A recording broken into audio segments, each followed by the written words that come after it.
Hey guys, what's up? In this video, I'm going to show you how to set up gesture in Infinix Hot 40 Pro device.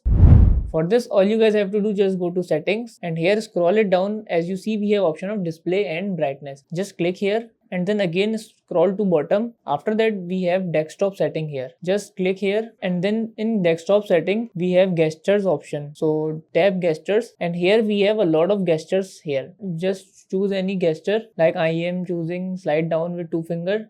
It will be set on voice search now. I am changing it to start app. Any app which you want to select. I am choosing Chrome and then OK. So as you see now, if I slide down with two fingers, the Chrome will be start. Now let's see. So now Chrome application is now started. And we can also set many other things like this, that if we pinch out with two fingers, so another application will be start, like message. Okay. Now let's have a try. If I pinch,